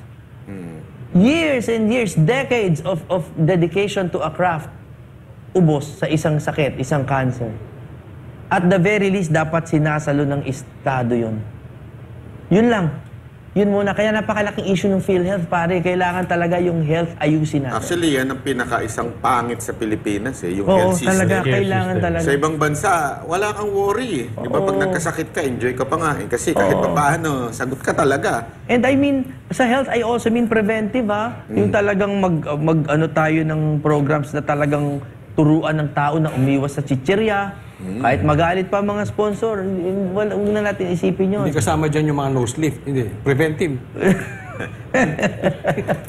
Ito, sabi nga dito, I personally experienced that emergency na they didn't accept my father Oh, yun, no? dahil VIP room na lang yung available and we were declined because Yan. hanggang ngayon ba nag-exist pa rin tong ganitong Meron. klase? I've told you, dyan ako Meron talaga exposed pare. Kasi unang-una, Hippocratic oath, di ba? Ng mga doktor. Talagang dapat pagalingan to do no harm, di ba? Hindi, ang problema kasi, at ito problema naman ng mga ospital, ang tagal sila bayaran ng PhilHealth. Oh, yun nga. Kaya nga duktong-duktong. Because of corruption eh. Yun, duktong-duktong talaga. Pero at the very least, alam nyo, nakita ko naman, kaya pa natin ihiwalay ito ng konti sa issue na yon. Dahil may mga tao naman na kapag nandyan niya, may triage nurses naman who can tell na pare life and death to. And to take them out of that, tanggalin lang muna sa life and death, tapos dali na sa nararapat na ospital. Pero pag life and death na, hindi na dapat pinag-uusapan ng financial capacity, pare. Ganon kasimple yung aking pinopropose. Alam nyo, sa totoo lang, ito si Attorney Jimmy, dapat nag-mayor to eh. Hindi, kasi nga, kung mapapansin ninyo, parehong-pareho sila ni Yorme din ng approach in terms of sa mga tao. Ito yung mga, pag hindi natin inilagay sa Senado, panghihinayangan ninyo. Kesa sa maglagay tayo sa Senado na nag-a-appear lang sa mga sitcom para maiboto, diba? Tapos mahilig pa sa bata. Nasa billboard pa yung... Kanina pangarap kaya ako billboard. natatawa eh. Kasi ito si Randel Bunagan, nag-message dito. Dito nag-private message pa. Dapat implement child support, matic deduction sa sweldo, kagaya dito. Kasi taga-Amerika eh. Ikaw talaga, gusto mong matalo yata si Attorney Jimmy Bondo ka. Loko-loko talaga to si Randel Bunagan. But anyway, sir, final message natin sa mga botante. Una sa lahat, nagpapasalamat ako sa Banateros at sa SMNI for really fighting against the current. Alam niyo po, marami sa atin ang nakaranas na niyan. Yung lumalaban ka kahit hindi uso yung paniniwala mo. Madali pong ipaglaban ng uso na paniniwala. Pero kapag hindi uso, it really takes integrity and a love for God and a love for country. So I really thank you guys, not just as your guest, pero as your co-Filipino. Salamat, pinaglalaban niyo yung Pilipinas. Sa mga nanonood po, educate yourselves po. Even about me, wag niyo pong tanggapin lang lahat ng sinabi ko. Sana po suriin niyo kami. At wag pong magpadala lamang sa mga survey. Tingnan niyo po talaga kung ano yung kailangan ng bayan natin. And lastly, sabay-sabay po natin talaga ipagdasal sana yung bayan natin because I really think we're in some kind of trouble. And the 2025 elections will either cure those problems or lalong lalala. Kaya mag-ingat po kayo sa iboboto ninyo. Cholin, Banat? Siguro para sa akin, hindi dahil nandito si Attorney Jimmy. Pero sa totoo lang, dapat bago naman. Iba naman kasi bakit natin ipapagpatuloy yung pagboto doon sa mga dati ng politiko na wala namang nagawa. Kung hindi lang manggipit at mangkape at maging sakim sa kapangyarihan, pero pag tiningnan mo, wala naman nagagawa. Bigyan natin ng pagkakataon yung mga bago na hinug na. Ako naniniwala ako na hinug na si Attorney Jimmy para maging senador. And hopefully, magkaroon pa tayo ng mga maraming katulad niya na dyan sa legislative, especially yung ang dami nating problema dyan sa mga Senate hearing na yan.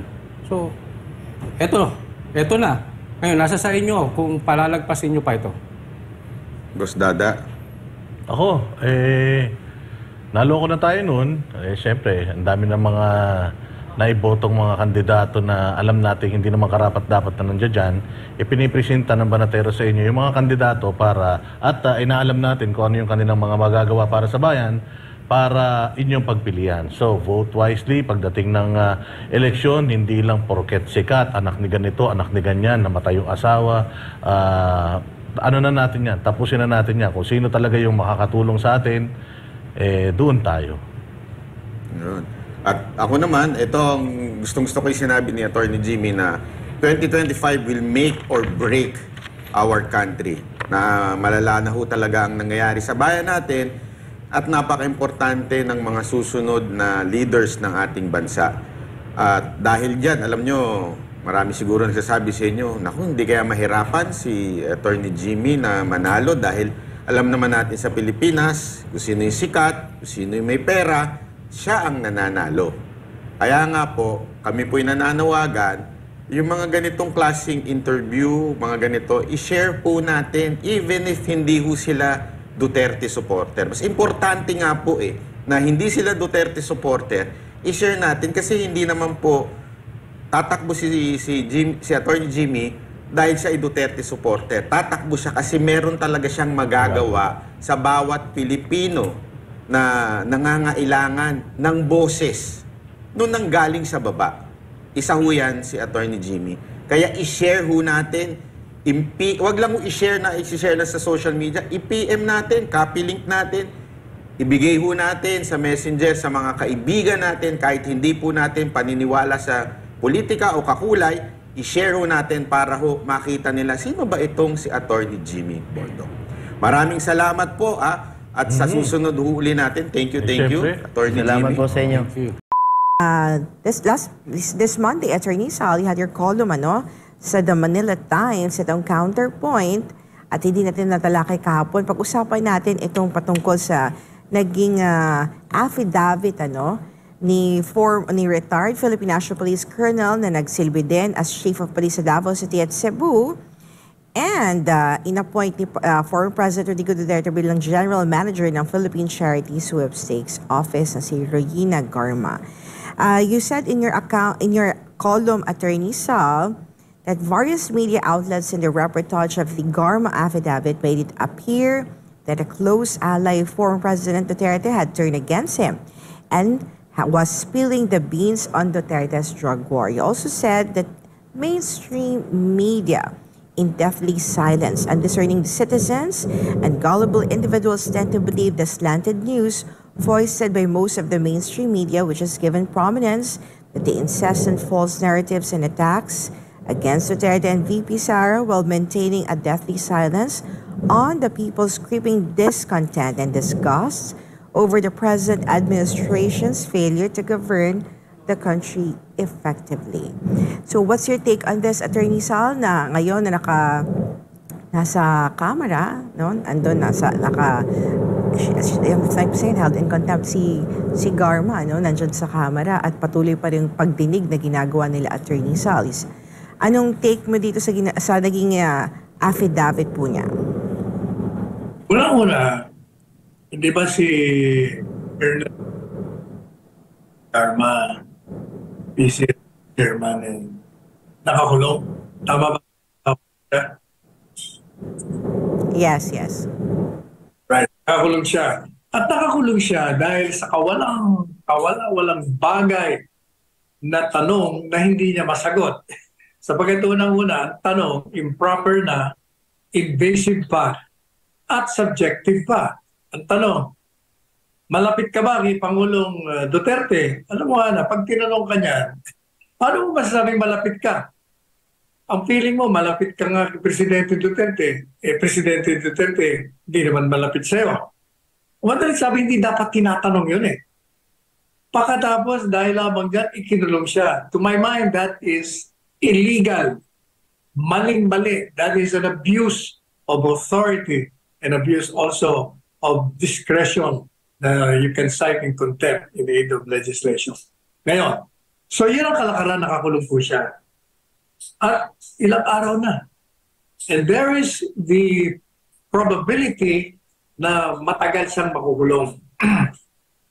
Given that circumstance, itong mga nandyan sa Kongreso, talagang pinipilit nila na ilarawan si Presidente Duterte na nasa likod ng mga tinatawag na extrajudicial killings, lahat ng mga kasamaan tinatapon sa kanya. Kaya kailangan yung mga taong inaanyayahan nila magamit laban sa kanila. At yun ngayon ang ginagawa nila. Punta natin ngayon si Colonel Reynaga. Naglabas siya ng isang affidavit at may iyak siya nung binabasa niya. Makikita mo na talagang labag sa kalooban niya ang kanyang ginagawa. Ano ngayon ang nakalaman sa affidavit niya? Sa unang tingin, at gaya ng pinalalabas ngayon ng mga mainstream media, ay ang isang kaalyado ay bumaliktad na at inilalarawan na binubulgar na ang di umanong sekreto ng pagpatay sa mga biktima nung nakaraang digmaan sa droga. Yan ang inilalarawan nila. Pero suriin po natin ang salaysay ni affidavit. Una pa lang, may problema na. Bakit kanyo? Ang nakalagay doon, tinawagan na po siya ng alas 5 ng madaling araw noong Mayo 2016. Teka muna. Noong Mayo 2016, election pa lang yun. Hindi pa alam ng Presidente Duterte kung mananalo siya o hindi. Kasi hindi naman nakalagay doon exactly date. May, that was the time elections were being made. So hindi mo pa alam kung after the election na ba yan o prior to the election. In either case, hindi pa siya presidenteng nahalal at hindi niya pa rin alam na mahalal siya. So paano nangyari yun? Bakit naman ang isang tao na hindi mo alam na maging presidente ka o hindi, o kung naging nahalal ka naman, hindi ka pa nakaupo, gagawin mo na yung mga sinasabi mong nagtatao ka, madaling araw pa, at doon pa sa kanyang residence.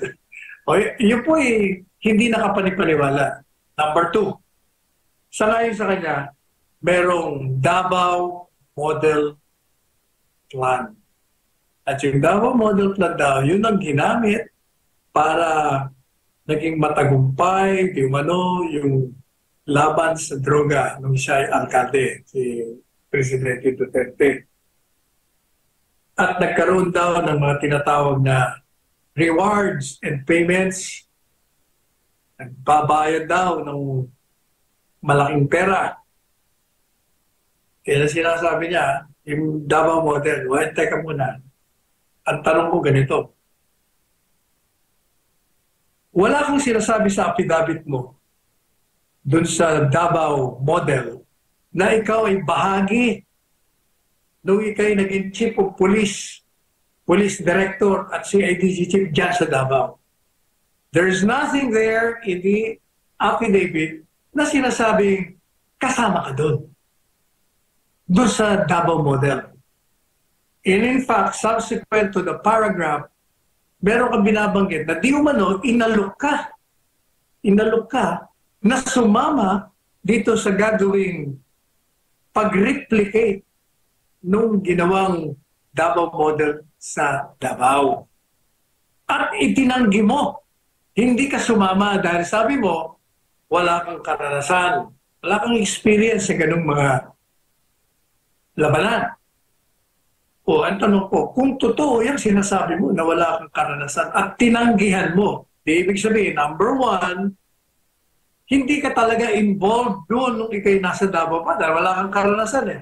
Dahil kung may karanasan ka, o di sana sinabi mo na tinanggap mo. Eh dahil wala kang karanasan, di wala kang involvement sa Davao. At wala ka ring involvement dito sa sinasabi mo ngayon na sinunod yung Davao model sa pangkalahatan. Hindi po ba? Maliwanag yun. Number 3. Sa ngayon sa kanya, may dinitali ho siya doon eh. Pero yung detalye wala ho siyang personal na kaalaman. Sinasabi niya, tingnan niyo ang affidavit, I was informed. O, ibig sabihin you were informed na ganito, ganyan. Kwento lang sa'yo. Tapos sinabi mo, it was conveyed to me, pinarating sa akin. O, di yung sabihin, wala ka na naman personal na kaalaman. Ibining ka lang sa'yo. Madalit sabi, wala kang kaalam-alam na personal doon sa mga kinikwento mo. Madalit sabi, hearsay. At kung hearsay, hindi ka panipaniwala. Wala kang ng personal knowledge. Pangapat, sabi mo, meron daw rewards and payments. Alam po niyo, hindi mo kailangan ng reward and payment sa mga pulis na nagtrabaho. Sapagkat yun po ang kanilang trabaho. That is their mandate, that is the nature of work. Whether they like it or not, pumasok sila dyan, sinuong nila ang buhay nila, talagang yan ang gagawin nila. Hindi mo sila kailangan gantimpalaan. Ang maaari lang na masasabing gantimpala na pwede nilang tagawin ay yung ma-promote sila at sila ay makongratulate ng kanilang mga bosses o ng presidente ng bansa. Pero yung sinasabi ko na binayaran sila para pumatay ni Presidente Duterte, kabalbalano yan. There is no such animal as President Duterte paying them so much money just to kill because that is precisely their job. You don't have to be paid for that. Trabaho mo nga yun eh. Ngayon, meron hong pera. Walang kaduda-duda meron pera. Bakit walang pera during the operations? So bakit when you launch a nationwide campaign against illegal drugs, you need money for that. Kailangan ng pera ng mga pulis, ng mga law enforcement. Yun lang mo, paano mo malalaman ang mga sindikato kung hindi ka magbabayad doon sa mga informant? Kukunin mo yung mga informant eh. Papabalik-tarin mo yung mga miyembro dyan, kukunin mo para ituro sa iyo kung saan, sinong involved dito, saan ka magre-read. Kailangan mo ng pera yan. Kaya talagang may pera. And it will never succeed. And because of that, naging matagumpay yung pong laban sa droga. Now, tandaan po ninyo, yung SONA, yung first SONA ni Presidente Duterte, ano ang deklarasyon niya? Sabi niya, pag ako nanalo, ito ang aking mga patakaran. This is my policy statement on the war on drugs. I will kill you. Papatayin ko kayo. Pag hindi kayo tumigil, hindi nyo itigil ang pagpakalat, pagpalaganap at pagsira sa henerasyon ng mga Pilipino. I will kill you. Yun ang ginagamit nila eh. Pero yun po ay isang pangako sa elektorado.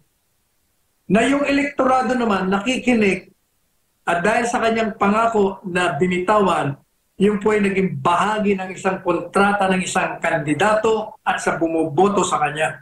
At nung binutuhan siya maging presidente, kinakailangan yung pangako niya yun, yung kontrata nila ay isagawa niya. Kaya isinagawa niya, hindi siya po pwedeng mag-renege o bumaliktad doon.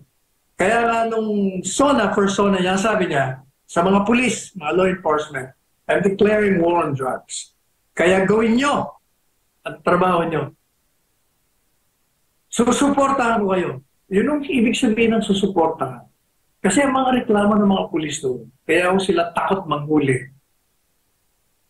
Sila ho ay dinidemanda dahil maraming pera mga drug lords. Dinidemanda sila pa nakukulong, nasususpindi, nadidismiss. Kaya sabi ni Presidente, hindi mangyayari yun. Pag ginagawa nyo ang trabaho nyo in accordance with your duties and functions, I will support you. I will give you lawyers. Tuloy nyo. Gawin nyo. Subalit, may pasubali po siya. Sabi niya, if you abuse your authority, then there will be hell to pay. Parurusahan ko.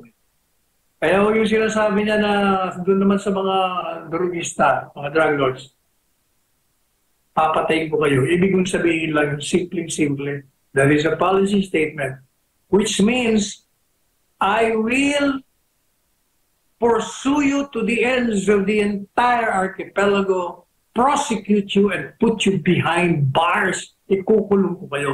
You know, ang nangyari dyan. Kaya hindi ko pa pwede na hindi gawin ni Presidente Duterte yan sapagkat yan ang kanyang mandato. Ngayon, ang tanong, naging matagumpay pa ang Presidente Duterte. O pakinggan yung sinasabi ni Kongresista Richard Gomez ng Bohol, kung siya ay mayor. Kung hindi raw naglusad ng ganito, yung Bohol, yung lugar niya, ay talamak sa droga. Mabuti na lang daw at dumating yung Duterte yan. At naging masigasig sa pagsira ng illegal na droga. Yan po yung matagumpay. Kaya mga tao, hindi po ba tayo noon, natatakot tayong pumasok sa trabaho, umuwi from the work, dahil nagkalat to ang mga drogista. Yeah, gaya ng pinaliwanag na ni Presidente Duterte na, yung pag ikaw ay drug, pag ikaw ay addict dyan, unang-una, magnanakaw ka sa pamilya mo para i-maintain, mapanatili mo yung addiction mo. Pag wala ka na, yung kapitbahay mo na. Pag wala na yung kapitbahay, mag-hold up ka na. Gagamit ka na ng dahas hanggang maging miyembro ka na ng sindikato, baril na. O, yun po ang katotohanan dyan. Kaya, ito pong affidavit ni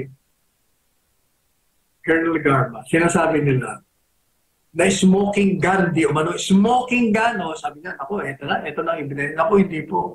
Kaya title ko doon sa aking article, part 1, kahapon lumabas, smoking gun. Kasi, ang aking pong tingin dyan, itong si Garma, dahil halos umiyak na po siya, di ba? Talagang binubuli siya doon, tinatakot at lahat. Pinikwersa ngayon siya na magsalita upang ilarawan nga di umano na si Duterte nasa likod ng ganitong karumal-dumal na krimen. Kaya ako gumawa ng affidavit na ganyan. Pero, sa unang tingin, nakala nyo, naku, inilahad na. Pero hindi nga ako pwedeng inilahad. Kasi, yung pong laman, kinukontra ang tunay na kalakalan sa panahon na sinabi niya na wala siyang involvement, so hindi niya alam. Tumanggi siya kasi wala siyang karanasan. Pagkatapos, yung mga dinidetali niya, sinabi lang sa kanya. Kwinento lang sa kanya. Wala ho siyang personal na kaalaman. Pero ang tingin ko, para ang duda ko, personal na tingin ko dyan, siya ho ay tinakot na kailangan ganitong gawin mo, or kasama na yung takot, merong alok sa niya. O, aalagaan ka namin. O, whatever. Yan o, may special charge yan. Makakasama yun sa konsiderasyon. Nagagalam yung anak mo. Carrot and stick ang ginawa dyan. Pero, itong si Garma, siguro yung kinuha niyang abogado, marunong. Sabi niya, sige. Pagbigyan natin, pero gagawin natin. Yung kwento mo, hindi tatayo sa hukuman. It will not stand in court. Pero for purpose of propaganda nila, magagamit nila. Pero pag nagdemanda sila, wala yan. Yan ang tingin ko dyan. Talagang gusto lang nilang siraan ang mga Duterte. In particular na si Presidente Duterte. Alright, Attorney Sal. Alam mo, Attorney Sal, maliban doon sa inilabas mong column doon sa The Manila Times, kasama mo rin sa Manila Times, itong si Bobby Tiglao, naglabas din ng column, Attorney Sal, at sabi niya, ginagawang investigasyon dyan sa Kamara ay in aid of re-election.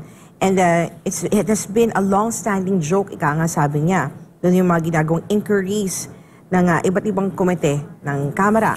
At sinabi din niya dito that the investigations aim to demonize Duterte so much that his candidates and he himself would lose in the May 2025 midterm elections. His demonization will drag down the prestige of his daughter Sarah, so far the shoo-in to be the next president. Mangyayari ba ito, Attorney Sal? Itong ginagawa nila na hearing dyan sa Kamara, sa Senado, will they succeed in destroying the Dutertes? Gaya na sinabi ko doon sa lalabas ng part 2 ko. Kasi part 1 lang yan eh. Sa huling paragraph, sabi ko sa kanila. It is very obvious na yung ginagawa nila ay para siraan ang Presidente Duterte at si VP Inday Sara. Subalit, they will never succeed because the people there can see through of the evil intentions. Kaya yung sinasabi ni Bubi Tiglao, you remember, matagal na natin dinidiscuss yan, na yung mga ginagawa nila is in aid of election, in aid of re-election, in aid of becoming political relevant. Pero sa totoo lang, tingnan mo yung may mga lumalabas sa social media ngayon. Si Miriam Defensor Santiago, nung siya'y senador pa, galit na galit siya dyan sa mga inquiries na yan. Alam mo bakit? Sabi niya, bigyan niyo ko, sabi niya, ng isang batas na naisulong at naisagawa dahil dito sa inquiry ito.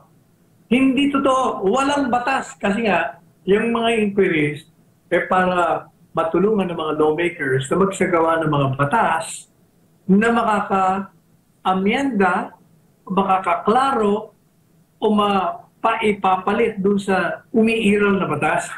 Pero sabi ni nasirang Senator Miriam Defensor Santiago, wala naman hanggang ngayon, wala.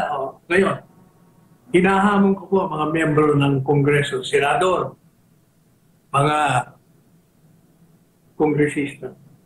Ipakita nyo nga sa amin kung anong batas na ang naipasa nyo. Kaugnay doon sa mga inquiries na ginawa nyo sa panahon ni Arroyo, panahon ni Aquino, panahon ni Ramos, panahon ni Estrada. Kung meron, after kayo natapos ng inquiry, ng rekomendasyon, meron ba kayong ginawang batas? Ano yun? Nasaan yun? Wala. Exactly, Attorney Sal. Kaya, yun pa naman ang ginagawang dahilan ng mga mababatas, Attorney Sal, that they've been given power to conduct investigation dahil bahagi yun sa kanilang responsibilidad, which they weaponize, Attorney Sal, especially pagkalaban nila sa politika, Attorney Sal. Yun na nga. Ang ginagamit nila. Pero I don't think they will see. Wala nga. Ang tao can see through makikita mo mga komentaryo sa context, tatanggap ng SNI at nababasa ko dyan sa media, ang komentaryo sa aking mga vlog. Kita-kita nila ang intention. Talagang sinitaan lamang. Alam at mo, saka nga, yes, Attorney. pala, kasi matagal kami nag-uusap ni Presidente Duterte tungkol yan. Di ba, palagi nilang sinasabi na iimbitahan si Presidente Duterte at inaano nila na pumunta. Alam mo naging reaction niya? Unang reaction niya, sabi niya, ba't naman ako aaten dyan? Kung makikita mo ang kanilang pamamaraan, inquisition, sila ng prosecutor, sila pa ang mga west, sila mga judge. Wala kang kalaman-laman. Pag hindi nila type ang sagot mo, you're in contempt, kukulong ka nila. Pati buhay mo kinakaladkad. Ang mga tanong, kung hindi irrelevant, stupid, or invasive. Kaya sabi niya, Hindi ako pupunta dyan. Yung initial yun, initial, yung aming matay, siguro mga month ago. Pero nung nakita niya sunod-sunod na, talagang yamot na siya, nagre-react na siya. Sabi niya, ako gigil na ako, gusto ko nang umatay. Pero, tinanong ko siya kahapon ba yun, o kahapon nung isang araw. Kahapon, sabi ko, tumanggap na ba kayo ng imbitasyon?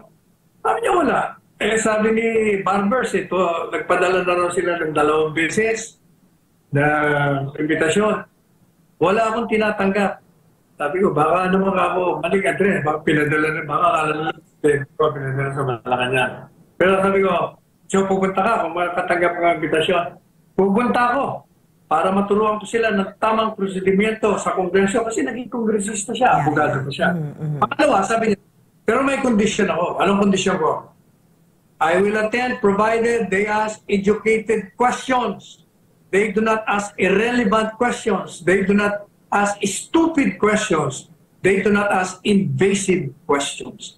Kailangan yung mga tanong kaugnay lamang doon sa paksain na naayon sa reglamento at sa prosedimento nila at ng batas. Yan ang sabi niya. Ayun. Ang tanong, kung pagbibigyan ng mga mambabatas itong kondisyon ni Pangulong Rodrigo Duterte, former President Rodrigo Duterte, if wala he will attend. choice. Wala naman silang choice. Kasi pag nag-umpisa sila magtatanong niya, siguro isuset lang sila nito. Sa bagay, Hindi naman. Pugado dati pang kongresista at dati pang presidente ng bansa. Doon lang, may problema na sila. Kung iimbitahan nila, maging magalang sila at kung ano lang dapat na tanongin. Alright. Hindi, Sal? ano? Girlfriend, ano, di ba? Hindi naman meron kayong relasyon. Ay, gano'n ba? Attorney Sal. Alam mo, Attorney Sal, ang kagandahan lang at dahil live sa social media, gaya ng sinabi mo, Attorney Sal, the Filipino people will see through doon sa ginagawa nilang hearing, Attorney Sal. Nakikita tuloy ng mga Pilipino kung anong klaseng kung matalino ba, mababaw ba yung mga tanong na ginagawa nila, anong motibo nila, kitang-kita talaga, Attorney Sal, ano? And it's another way of educating the Filipino people what kind of senators ang kailangan talaga natin sa Senado, Attorney Sal. Okay, alam mo, maniwala ka, pagtanungin mo dyan sa airport, pagtanungin mo sa mga mall, palagi ko, boto dyan si Kibuloy. Inaapitan, wala, hindi corrupt yan, maka-Diyos pa yan. Yan ang kinakampanya ko si Pastor Kibuloy. Diba? Tanong ka ba? Yes, sir. Kasi Kibuloy ko kami, boto ko namin yan. At abangan nila si Pastor sa Senado, Attorney Sal. If bibigyan ng pagkakataon si Pastor no, na maging bahagi ng Senado, nasa taong bayan, Attorney Sal. Alam mo, Attorney Sal, posibleng tapatan ng Senado ng sariling investigasyon ng War on Drugs campaign ng Daang Duterte administration. Ito'y ayon kay Senator Bongo. Walang basehan at walang katotohanan ang mga lumalabas sa pagdinig ng Quad Committee ng Kamara. Ito ang balita ni Troy Gomez. Lahat ng SONA 2016 up to 2021, 6 na SONA. Tuwing binabanggit ni dating Pangulong Duterte ang war on drugs, nagpapalakpakan po ang lahat. Standing ovation po ang Kongreso at ang Senado. Dahil ramdam nila na may pagbabago po at tinupad ni dating Pangulong Duterte ang kanyang pinangako noon. Bakit ngayon? Sinisisi siya. Araw ng Lunes ay humarap sa media si Senador Bongo para sagutin ang mga paratang kaugnay sa Oplan Tukang ng nagdaang Duterte administration. Sa interview ay itinanggi ni Go na may reward system o pera kapalit sa bawat mapatay na drug suspect. Ito ay matapos inilahad kamakailan sa pagdinig ng Quad Committee ng Kamara ni dating Police Colonel Ruina Garma na may reward system ang War on Drugs campaign ni dating Pangulo Rodrigo Duterte. Ayon kay Garma, nasa 20,000 pesos hanggang 1,000,000 piso ang ibinibigay na reward. Sinusuportahan niya po ang kapulisan, sinusuportahan niya po ang military at uniform personnel. Pero let me repeat, wala pong reward system na sinasabi nila ngayon. Masyado pong baseless accusation po ito. Sinabi rin ni Go na nakahanda siyang sumalang sa investigasyon ng Quad Committee ng Kamara para sagutin ang mga paratang, ngunit sinabi rin niya na bigyan ng respeto ang interparliamentary courtesy sa pagitan ng dalawang kapulungan. Dagdag rin niya na para mapakinggan ang katotohanan sa war on drugs ay posible na magain siya ng resolusyon sa Senado upang makapagsagawa ang mataas na kapulungan ng parallel investigation sa Oplan Tokhang. Kung gusto niyo imbestigahan yung war on drugs, pwede nating pakinggan dito. Lalong-lalo na ang ating chairperson, si Senator Bato, is the chairperson of the Committee on Peace and Order. At siya po ay Chief PNP. Para malaman natin kung ano talagang totoo at ano po yung naidudulot nito. Matatandaan na ilang beses nang inimbitahan sa pagdinig ng Quad Committee si dating Pangulong Rodrigo Duterte at maging si Senator Ronald Bato de la Rosa, ngunit di nila ito sinipot. Pero bago nito ay una na rin sinabi ni Vice President Sara Duterte na ang Quad Committee ng Kamara ay binuo para siraan ang mga Duterte at ang mga kilalang mga supporters at kaalyado nito. Para sa Diyos at sa Pilipinas kung mahal, Troy Gomez nag-uulat, SMNI News. Sa tingin mo, Attorney Sal, would that be a wise move na tamatan ng Senado itong Quadcom hearing ng Kamara on the same issue po? Ay, okay nga si Senator Bongo na mag-testify. We can hear it from the horse's mouth. Pati yan si Bato. Ibigay niya chairmanship muna pansamantala para nag-hear. Siya mag-testify din. Di malalaman natin yung katotohanan. And Attorney Sal, sinabi ng bagong DILG Chief na si Secretary John Vic Remulla na nanatiling inosente ang mga isinasangkot na personalidad o grupo ni PCSO Chair Rita Garma hanggat walang na ipapresentang matibay na ebidensya laban sa kanila. Ano masasabi mo dito, Attorney Sal? Sabi ng DILG Secretary. Mabuti pa ito, hindi abogado, pero alam niya ang batas, hindi kagaya ng kapatid niya. Puno pa, kailangan hindi pa nga kakaroon ng preliminary investigation, guilty na. Ito, okay. Mismo siya na, nagsasabi na, walang matibay na ebidensya. Ibig sabihin, para sa kanya, napanood niya, walang ebidensya. Yun. Kaya okay ka. Kaya tama yung papuri ko sa iyo. DILG Secretary. Ikaw maging saving grace ng administrasyon ni PBBM.